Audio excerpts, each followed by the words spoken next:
actually doing the hard work. And more prospectors like Danny Henry joined the scene too. Wow, so this remote place in the wilderness started buzzing with activity. But how did they even manage to do anything out there? I mean, wasn't it super difficult with all the challenges of the environment? Oh, it definitely was.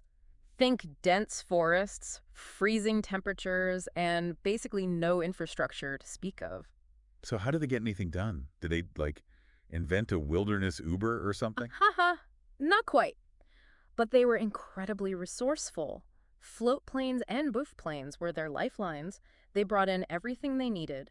And get this, they built a 44-kilometer all-weather road. A road, seriously, through all that wilderness back Well, then? can you imagine that? It wasn't just some little dirt path either. It was a major engineering project. They were determined to connect this remote place to the outside world. That must have been quite a sight. Absolutely. But it wasn't all smooth sailing. Oh, what do you mean?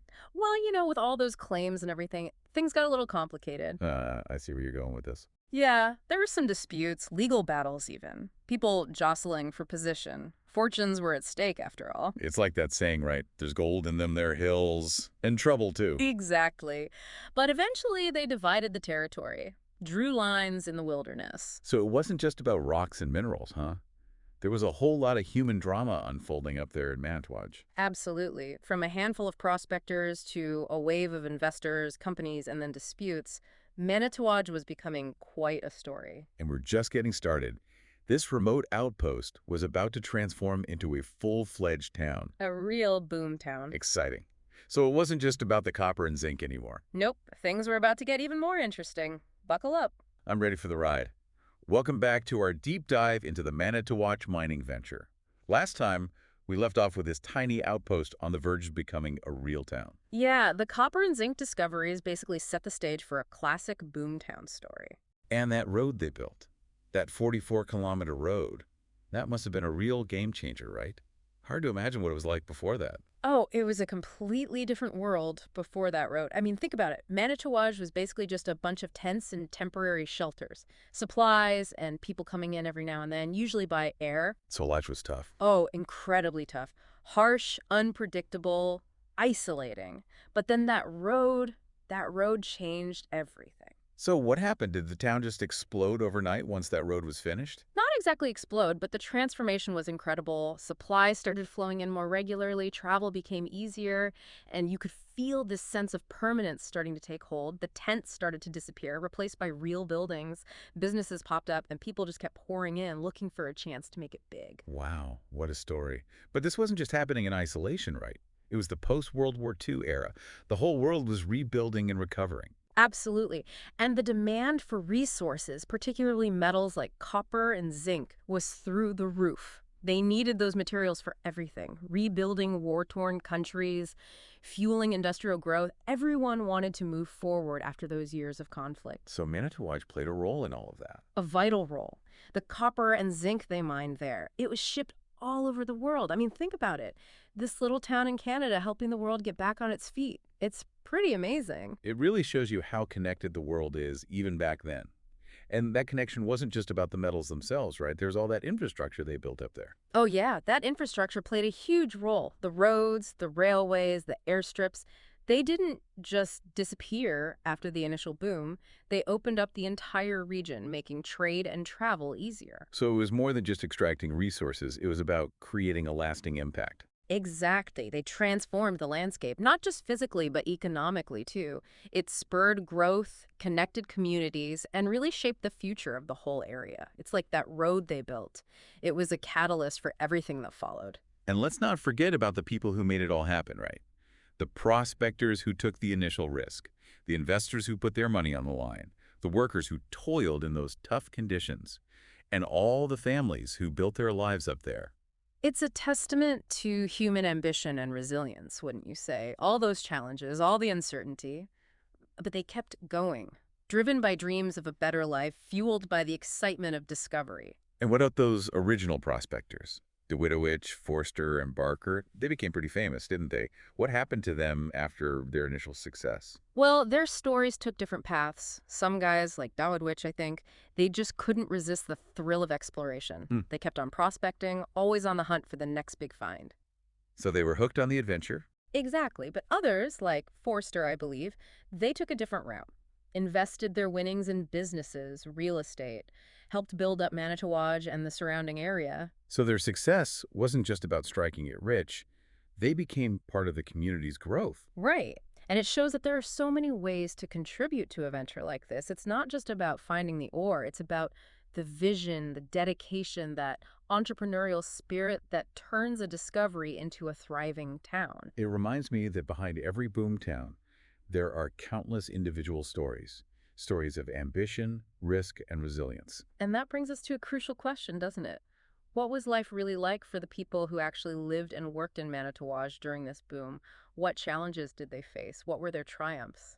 So we're moving beyond the logistics, the economics, and getting to the human side of things. Yeah. Exactly. We're going to explore the social fabric of this community, delve into the lives of the people who called Manitowaj home, explore that sense of community that emerged, and uncover the lasting impact this whole experience had on them and the entire region. Sounds fascinating. I can't wait to hear more.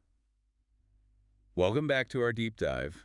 We've explored the discovery, the challenges, the boomtown growth, and how has a little town in Canada impacted the whole world. And we've talked about the prospectors and investors, but now it's time to focus on the heart of the story, the people who actually lived and worked in Manitowaj during all of this. Yeah, it's easy to get caught up in the excitement of a mining boom, all that potential for wealth and the changes it brings to a place. But what was it really like to be part of this community, to experience it firsthand? Well, imagine this. People from all over, with all sorts of backgrounds, all converging on this one spot in the wilderness, all drawn by the same thing, the chance for a better life. You had seasoned miners side by side with folks who'd never seen a mine before, families leaving everything behind for a fresh start. It was like a melting pot in the middle of nowhere. Sounds pretty lively, but it couldn't have been all sunshine and roses, right? Oh, absolutely not. Life in Manitowaj, especially in those early days, was tough. Housing was scarce. Lots of people lived in tents or cramped quarters. Winters were long and harsh, and the work was demanding and dangerous. So it wasn't all boomtown glamour. There were real struggles. No, definitely. Sacrifices, too. But you know what? Even with all that hardship, a really strong sense of community took root. People depended on each other, shared what they had, celebrated their successes together. There was this amazing spirit of camaraderie and resilience in Manitowaj. It's funny how tough times can bring people closer together, huh? Yeah, it's like going through something difficult creates a bond that wouldn't be there otherwise. And that sense of community, it left a mark on Manitowaj. Even after the initial boom died down, the values they forged during those tough times remained. So what's Manitowaj like now? Is it still a mining town? Mining is still part of the economy, sure, but Manitowaj has changed. It's a town of about 2,000 people now.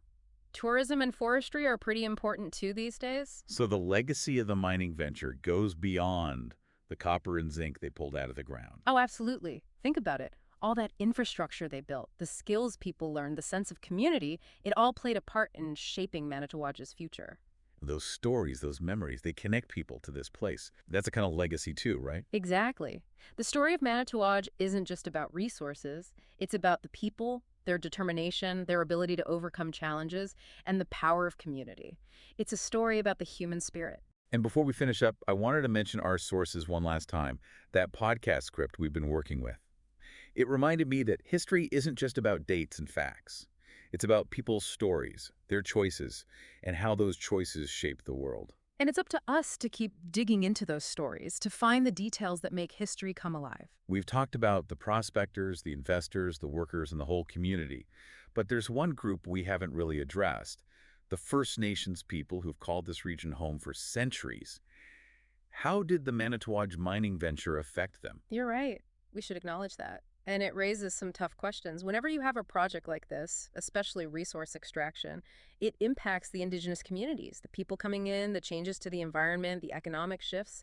It definitely had an effect on the First Nations people in that area. It reminds us that even when we talk about success and progress, there are always other perspectives to consider, stories that need to be told. And as we continue to learn about resource development, it's important to remember those perspectives, to listen to the experiences of indigenous communities and understand their point of view. Well, it looks like we've reached the end of our deep dive into the Manitowaj mining venture. It's been quite a journey. We've covered a lot of ground, from the initial discovery to the boomtown years and the lasting legacy of this incredible venture. It's a story about the thrill of discovery, the hardships of frontier life, and how powerful human ambition can be. It's a story that's still relevant today. It makes us think about the complexities of resource extraction, the importance of community, and the lasting impact our choices have. We hope this deep dive has made you curious, inspired you to keep exploring and learning. So until next time, keep asking questions, keep digging for those fascinating stories, and keep diving deep.